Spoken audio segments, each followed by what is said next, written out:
Scale, group এবং methodological ক্ষেত্রে cluster analysis এবং two factor analysis, three factor analysis ক্ষেত্রেও এটা অনেকটা সহযোগিতা করে। অর্থাৎ কোয়েশনের ক্ষেত্রে বিশ্লেষণধর্মী এবং আপনার যে গবেষণা পদ্ধতি রয়েছে, স্পিসিস এর ফ্রিকোয়েন্সি, আপনি কতটুকু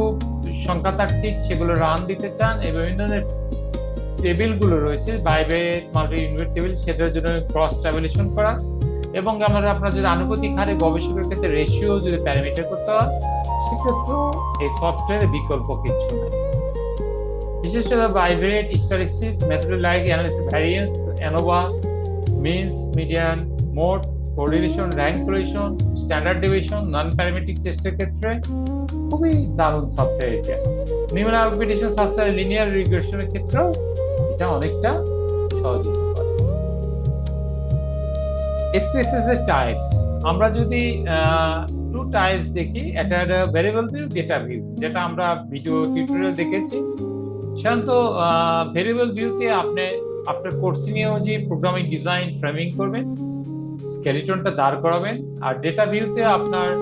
যে স্ট্রাকচার যে বা সেমি স্ট্রাকচার যে আপনার প্রশ্নমালা রয়েছে, যেগুলি ভেরিয়েবল ভিউতে ডিজাইন করা হয়েছে, জাস্ট ওই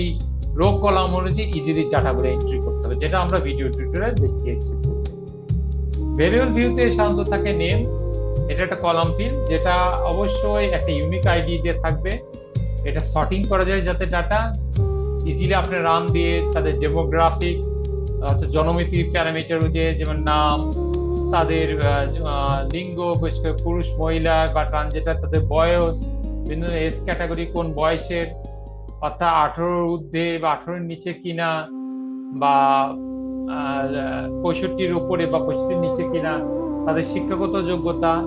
এবং বিভিন্ন সর্টিং ডাটা প্যারামিটার করতে এটা অনেকটা সহযোগিতা করে। লেভেলিং, এটা হলো আপনি কিভাবে আপনার প্রশ্নমালা বা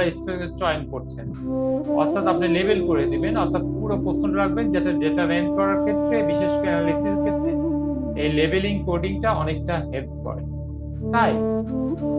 ভেরি ইউজফুল যখন আপনি ডিফারেন্ট কাইন্ডের ডাটা আপনি ইনসার্টেড করবেন, সেখানে টাইপস বা ক্যাটাগরি সেখানে দেওয়া যায়। উইথ, আপনার যে ব্যাসার্ধ বা বিন্যাস বা প্রশস্ততা, অর্থাৎ লেন্থ অফ ক্যারেক্টার, আপনি কি 30 না 35 না 45 না 100, সবই করা যায়। ডিসিমেল, ভগ্নাংশ, আপনি যে পার্সেন্টেজ বা দেখতে চাচ্ছেন, 2 দশমিক না 3 দশমিক বা 0 ডেসিমাল, সবই ফ্যাক্টর অ্যানালিসিস করেও এটা করা যায়। ভ্যালু, এটা আপনাকে সেট করে দেবে যে আপনি যখন অ্যাড ভ্যালু করবেন, যেমন 1 সমান মেল, 2 সমান ফিমেল, এরকম জেন্ডার ক্যাটাগরি বা আদার্স বিভিন্ন এস ক্যাটাগরির ক্ষেত্রে, বা বিভিন্ন প্যারামিটার ডিজাইনের ক্ষেত্রে, মাল্টিপল অপশনের ক্ষেত্রে, যে আমরা ভিডিওতে দেখেছিলাম যে কতজন ভাত খায়, খায় না, বা খাবার গ্রহণের সাথে কি কি ধরনের ভেজিটেবল, ডাল বা আদার্স সবজি ইউজ করে কিনা, সেইভাবে ক্লাসিফাই